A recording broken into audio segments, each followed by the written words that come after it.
If you'd like to follow Father Allen's sermon, that's online. And those who've already heard it, you're getting another sermon. Okay, now you're going to do a bit of singing tonight. You in a singing mood? Sure? I can hear the enthusiasm. That's all right. This is just going to be what we call an ostinato, right? An accompaniment to it. And the words are do, do, do, do, de do, do, do, do, do, do. You got those words? Yep. Do, do, do, de do, do, do, do, do, do. Has anyone picked a song yet? No. Okay. This is all you have to sing. Do, do, do, do, do, do, do, do, do, do, do, do, do, do. Go. Do, do, do, do, do, do, do, do, do, do, do, do. Again.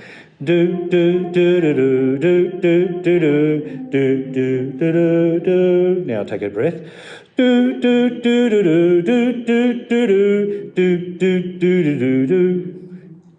Do do do do do do do do do do do do do do. And last one. Do do do do do do do do do do do do.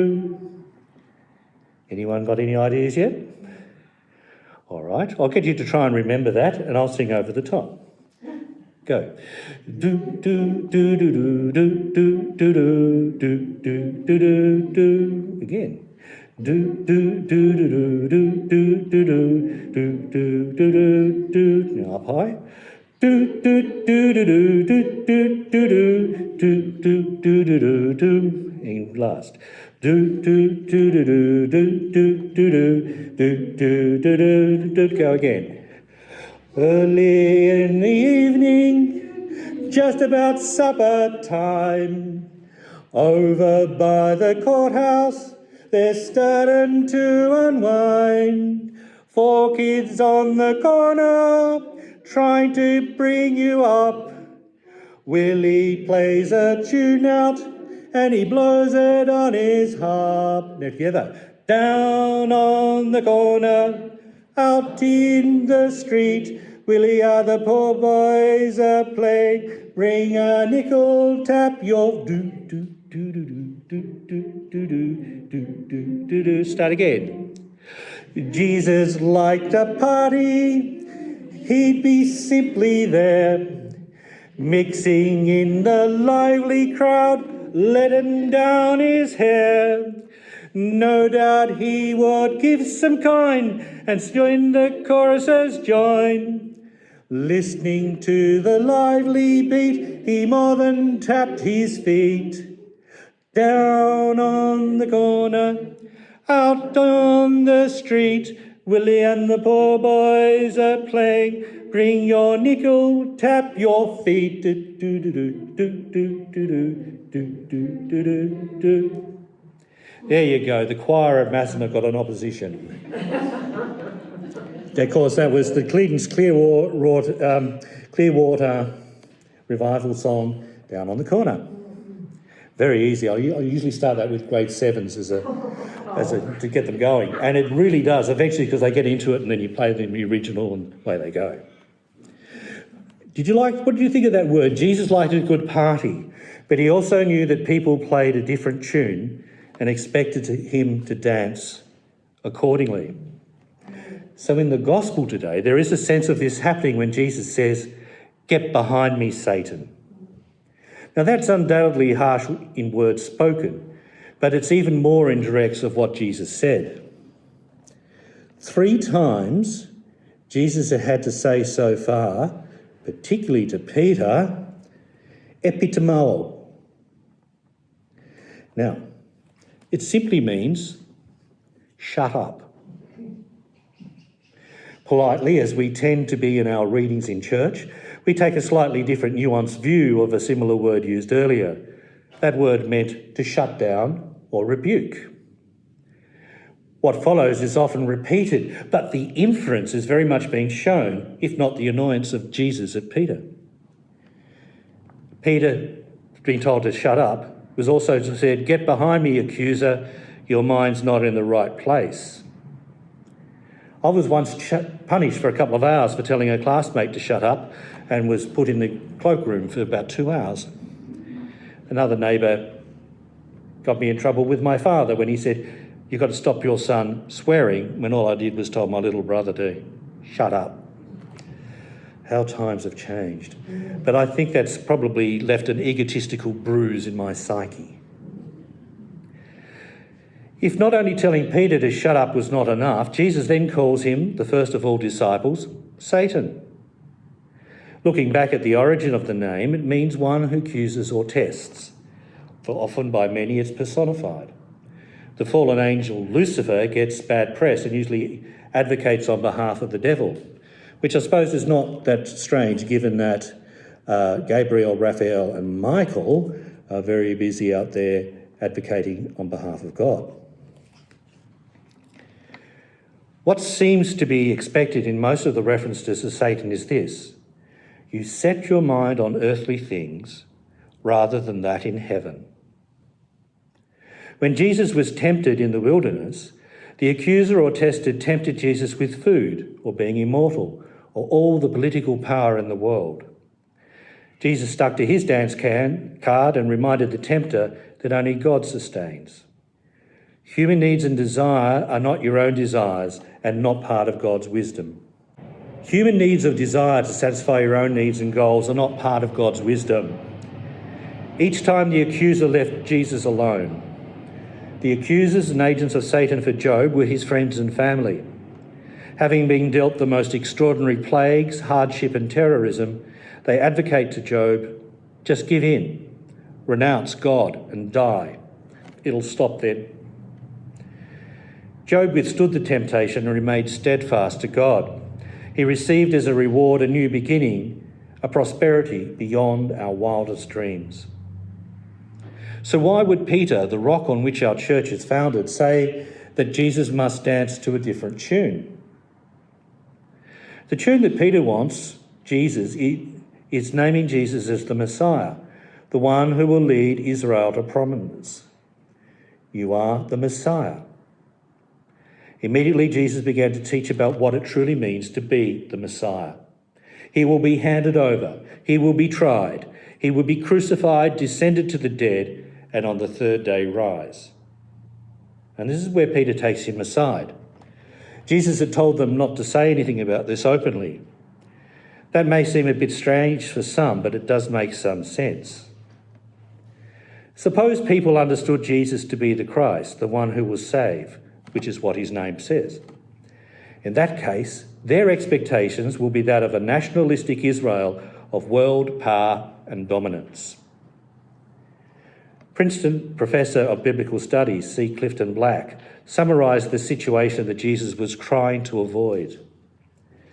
First century Jewish messianic hopes varied, but none of them expected a Messiah crucified by elders, chief priests or scribes.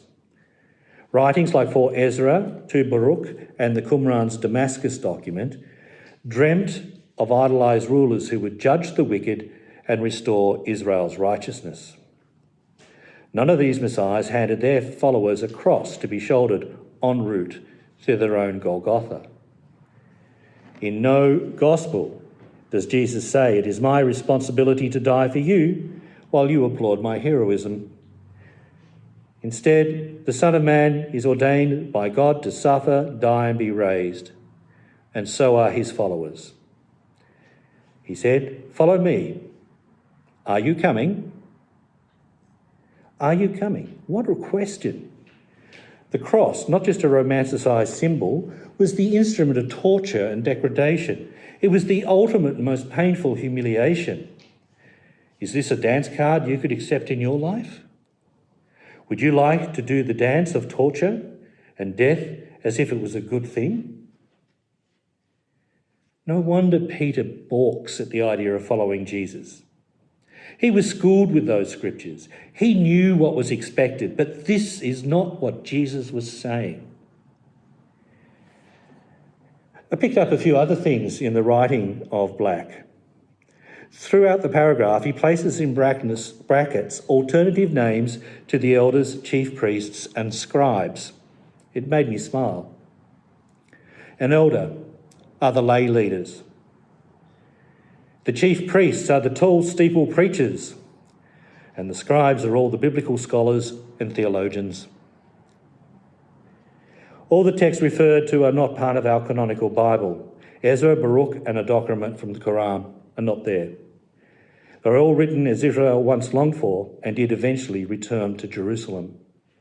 The mindset was earthly and grandiose.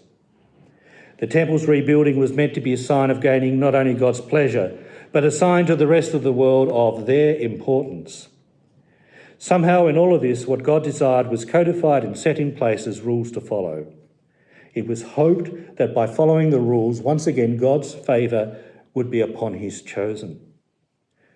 The problem was, as we've heard in recent week, the codes became more important than the ritual reason why. You can have all the rules in the world and you be a law-abiding citizen, but if you cannot live out the basics as a principle of heart, mind, soul and strength, you are not serving God, you are serving yourself. This will be explored in even more detail in the next few weeks as we follow Mark's reflection of the good news that is indeed Jesus Christ. In the book of Proverbs, wisdom calls out to us. Wisdom, Sophia, that beautiful feminine image of God's breath, is upon the earth and goes into the marketplace and calls us. Okay, memory time. Okay,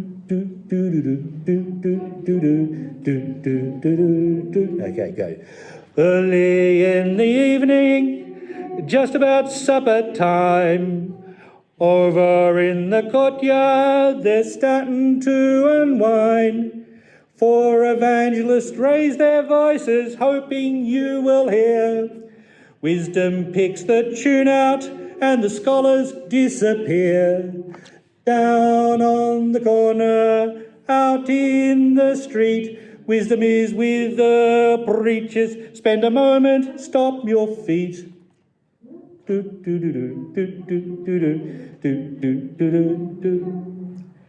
having a lot of fun with that.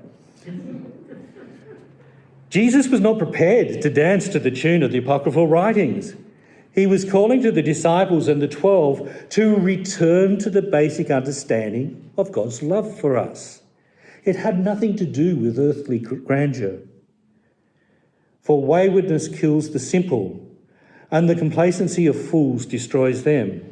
But those who listen to me will be secure and will live at ease without dread of disaster. So we heard in the book of Proverbs. It is easy to find ourselves struggling when there's an oppression, epidemic, violence, depression, and continued injustice towards women in our community around us. It is easy to reject the leadership of politicians, the words of prosperity preachers, and theologians who wish to apportion blame on others. It's easy to find the human way out. But now we need help. The voice of the wise is indeed calling out from the streets and lanes all over the world. Some people are gaining wealth on the back of those who profit at the misfortune of others. There are solid despots and people with all the answers, seeking to entrench themselves in power, promising great prosperity. However, they only seem to deliver that prosperity to themselves. And when they are challenged, they oppress those who dare speak out. There is a predominance of community inaction in the plight of women in this country. We had a summit this week. Did you hear about it? Domestic violence and inequality in the workplace continue. It's been 5 decades since Germaine Greer took off her Buxton-halter and set it on fire. It's over 120 years have passed since Mother Jones. The suffragettes had to chain themselves to gates to express the fundamental principle that God created men in the beginning and women as equals. And to think that in Australia, priding itself, giving its women the right to vote, we could not manage a single toilet in the Parliament House until 1974. God's message and Jesus' shutting of Peter reminds us to turn back to the reason why God was prepared to risk all for our sake. Jesus outlined what was needed. And the gospel this week contains these words: if any want to become my followers, let them deny themselves and take up their cross and follow me.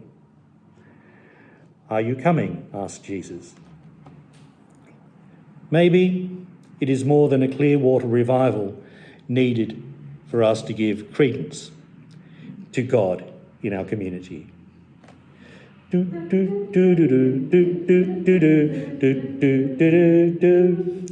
Wisdom hits the low points, her words are just and true.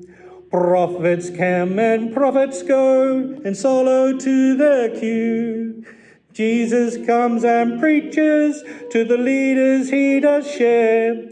They find his words irrelevant, and so they don't just care.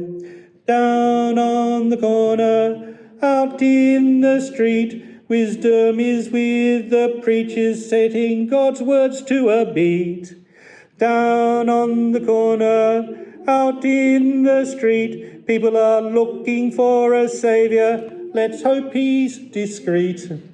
Down on the corner, out in the street, is the church the one that's listening with a nickel and tapping feet?